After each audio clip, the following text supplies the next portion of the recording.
Hey there, welcome back to No Pants Profits, and welcome to day number 4. The day we're finally going to see land on the Carnival Miracle.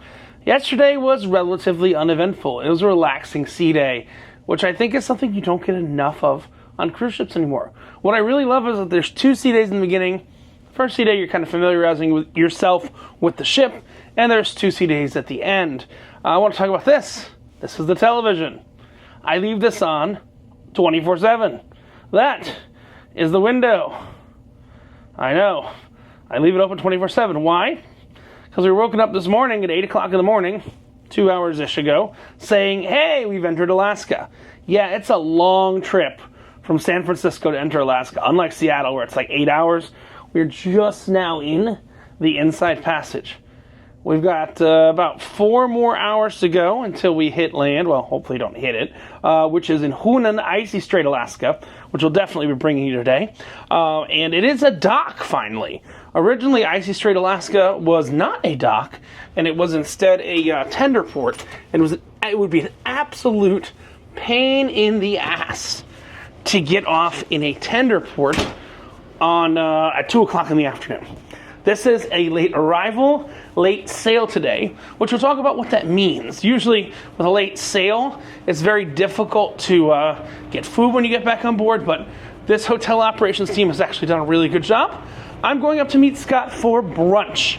Now, if you remember sea day number 1, we had a Chinese special menu because it's a Carnival Journeys, but we just have brunch today. So I'm going to take you up, show you what a Carnival Brunch is like, and then we'll talk about Icy Strait, and then we'll go visit Icy Strait. So stay tuned for day number 4, day number 3. Pretty uneventful other than these lights that were northern, but I'm not going to lie to you. Here's the thing. If you think the northern lights are going to look like they do in photographs, you're being lied to. So I'm not going to even show you the northern lights. Got some cool photos of them, but no. Just no. Because I don't want to trick you. Your naked eye can barely see them. We're up here at the Bacchus Dining Room, and it's time for Sea Day Brunch. Right, so we are at Sea Day Brunch now, and I decided to order the entire kids menu. I did not expect that macaroni and cheese to be that big. That's big. That's big. I don't know if it's deep, though. No, it's not deep. It's like 1 layer. Got some mott sticks. They didn't have tomato sauce, so I just ordered the tomato soup. Oh, look at that cheese pull. Wow.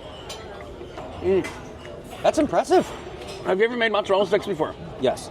You know how easy they are to make them. Mm-hmm. Just buy the string cheese mozzarella. Uh-huh. Got it. Buy that. What did you get? I got huevos rancheros. Again. Honestly, one of my favorite breakfasts. Now, is it as good as the guys' stuff Better. upstairs? Really?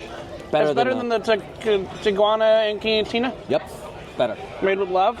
Made with love. And the eggs are perfect. So and I got some chicken nuggies. So hold on, let's do... Oh, more meat, too, on this one. I don't know. Upstairs. I don't have barbecue sauce, so...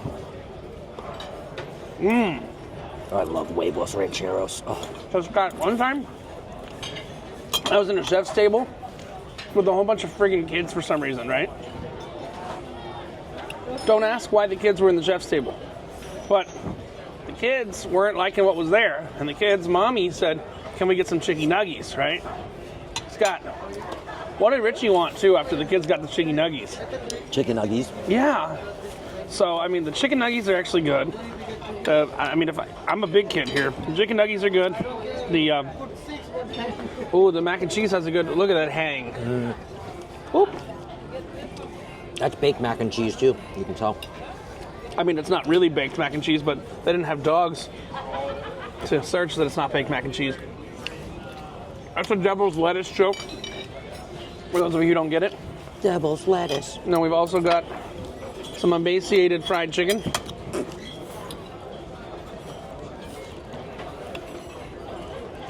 A good fried chicken. Not gonna lie. A good fried chicken one. But we're gonna finish this as we continue sailing the Inside Passage on our way to Hunan, Alaska. Hunan! Also known as Icy Strait, which I kind of call Scott's never been. It's the Costa Maya of Alaska. That's really, truly what it is. It's the Costa Maya of Alaska. If you guys have likely been to Costa Maya before. More of you have been to Costa Maya than have been to Alaska. So it's the Costa Maya of Alaska. And I'm going to take you out and show you, probably in a separate video, but I'll show you.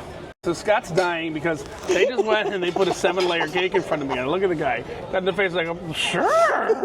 This 7-layer chocolate cake. And then I just realized something. You didn't order it. I just realized something. What? This pie that's on the brunch menu, Yeah. that's the same pie that they have in the guy's barbecue place. Oh. I didn't even actually put 2 and 2 together. You're right. Just put it together. This is the banana cream pie that they have in the guy's barbecue place.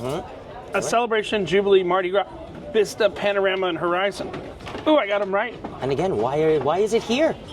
Another thing that just doesn't make sense. Why did that? Zanetti doesn't make sense. Oh, yeah. How's the pie? Not creamy. Oh, okay. That's good. Banana So a cream small pie? Asian man gave me a cream pie. That's something Scott can never do. All right, so now we are sailing the Inside Passage, also a great tiki bar in the Seattle area. We're not in Seattle this time, but Inside Passage is a fantastic tiki bar. I want to talk to you. Okay, I have to say that Alaska is my 3rd favorite cruise. My first favorite cruise doesn't really happen anymore. It's to St. Petersburg, Russia. Second favorite cruise is Norway and the Norwegian fjords. But Alaska's like the discount. I'm talking about the actual destination, not the ship. The ship doesn't matter. Here's the important thing. Next year, I think I'm going to come to Alaska on Princess next year, but realistically, it doesn't matter how you get here. A ship is a ship is a ship, as long as it doesn't die. Princess is just slightly higher end Carnival. So, yeah, I think I'll come on Princess next year because Princess is the experts at doing Alaska. Mainly, I don't know why. Mainly because of some of the food on board is a little more regional to Alaska. We're just eating the normal Carnival menu on this cruise. Princess actually has a regional Alaska menu. The shore excursions are the same. All the rest of that's the same. But I'll probably try Princess next year. But I'll probably only be able to do 1 week on Princess where I can do 3 weeks on Carnival here. But it's beautiful. The Inside Passage. It's not too, look, I'm wearing a Hawaiian shirt and shorts, but this regulates my temperature. The belly keeps me warm. Scott is all levels of trying to make his phone work through binoculars, right? Yeah. We do have an elevator here that's on Chokaina. I spent 6 minutes in an elevator trying to get up to deck 10 and I just gave up and got off on deck 8 and did the stairs. It's the Alaskan workout elevator. But if you're out of the wind, it's not that bad. The main wind is actually coming from the fact that the ship is. Let me see if I can. Let's speedometer this. 18 knots we're going, so we're still kind of hauling ass. Just to convert that for you, that is 22 miles per hour. Ship has not stopped moving since we left San Francisco 4 days ago. So going 22 miles an hour, last 4 days, we've covered about 6, 7, 8, 900 miles. I think it's 1,000 miles to Hunan, Alaska. So we got another 2 hours until we make it to Hunan, Alaska, and we'll see you at Icy Strait Point. If anything happens eventful at Icy Strait Point, I'll bring it to you here, but elsewise I'm going to make an entire Icy Strait Point video that you can watch, and then we'll talk about some logistics things when we get back on the ship, because this evening is a late sail, so they're not going to put any big shows or anything like that, but they also need to make sure that people get back on the boat at 9, 10 o'clock at night, have food. Tonight and tomorrow night are late sailings, and that being such, the dining room works a little bit differently, and everything works a little bit differently, so in Juneau and in Icy Strait. But yes, for now, you can take a look at the views of the Inside Passage. And why they call it the Inside Passage is see mountains on one side and mountains on another side. It's a passage that goes inside of 2 mountains. Who would have thought you'd call that the Inside Passage? Hey, I'm not gonna lie. I woke up went to lunch, took a little nap. But after 4 days, no, not 4 days, 3 days at sea, on day number 4, 2 o'clock in the afternoon. You see those little guys in that boat right there? Well, you're touching land. Almost. They're waiting for us to throw out our lines. This used to be a tender port. It is known as Icy Strait, but it is part of the Hunan people, I think. Hunan, Alaska, I don't know what's the name of the town of the people. It is tribal land, and they made a deal with the devil, e.g. the cruise lines, and made a special cruise port that the cruises can sell excursions at a much better rate, and they can build stuff and everything like that, and it supports their people. So I think we're kind of on an Indian reservation, no disrespect, but we're kind of on an Indian reservation. I'm going to get ready to go outside. I think we're going to make a whole separate video just on Icy Strait, and yes, I'm going to wear the same flowered shirt out in the freezing cold Alaska. Here on No Pants Profits. Look, oh, there's still a pillow mark there. Sorry. So we are back on board after our Icy Strait adventure. And like we said, it's currently 8:07 p.m. Yep. It doesn't look like it because it's still light outside and all that, but welcome to Alaska. Usually 8:07 p.m. There's nothing to eat. Guys Burgers did not open for lunch today. That's right. It was open from 3:30 to 9:30. Fucking genius. Okay? I talked to the F&B manager today and I was like, is this a typo? He's like, no. I'm opening Guys Burgers because I know people are going to be coming back Hungry. late and hungry. And they're going to crowd up the pizza, going to crowd up the dining room, crowd up everything like that. Guys Burgers is open till 9. And no line. And no line. And guess what? These guys got an extra 3.5 hours off in port today. Come on. That's true. I mean, do the math there. Yep. They got extra time off in port. The guests are not going hungry. You know, there's very few times in the world when you could say there's truly a win-win situation. That is Those guys got 3 more hours off, didn't have to work there for lunch, you know, got to sleep in. And now they're happy. Here's what's funny you're going to see. You're going to laugh. So there was a 3-day and a 4-day cruise before this, and then this, which was, you know, embarkation day, sea day, half sea day, and now, Yep. I guarantee you the crew morale is going to be a lot higher tonight because they finally got a chance to Be off. be off. A little bit. Got it. They've been on for 11 days. The crew have literally, let's check Pizza Pirate just to make sure it's not an anomaly. They have been on for 11 days. You were on what's his name last year? Luminosa, right? Yep. You know Victoria. You know Yep. that port that we leave at 11 o'clock at night? What happened in Luminosa at 11 o'clock when everybody came back? Pizza was out the wazoo. It was like a 2-hour line for pizza. I didn't line. eat that night. Now this is not bad. Yeah, this is just a standard buffet. This is like a 1-minute wait. Right here. Standard buffet. 1-minute wait. The carvery. Pizza Pirate's not that bad either. No.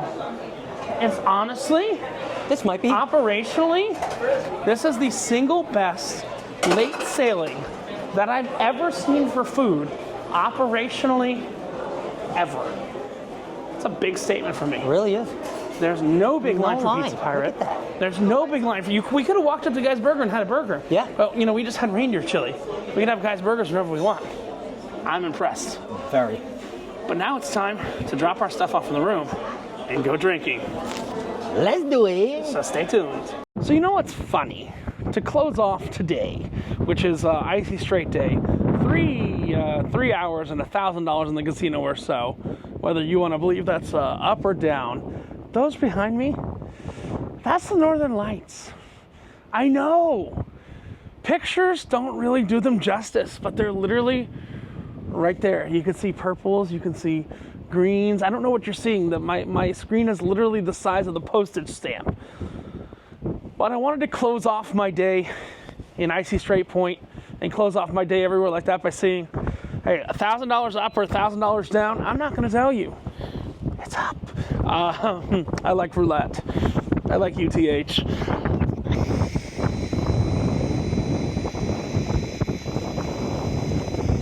If you watch my other video, you might say, hey, where's Richie at? Alcohol-wise, again, literally right behind me. Those hues you're seeing, I'm at 0.05. Those hues you're seeing, the purples and the greens behind me, those are the actual northern lights, not the bullshit the media told you they're northern lights.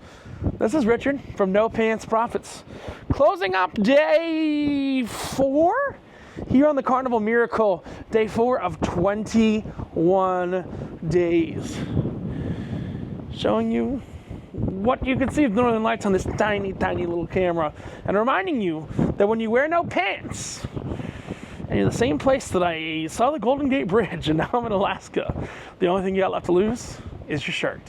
Have a great one. See you around. Bye.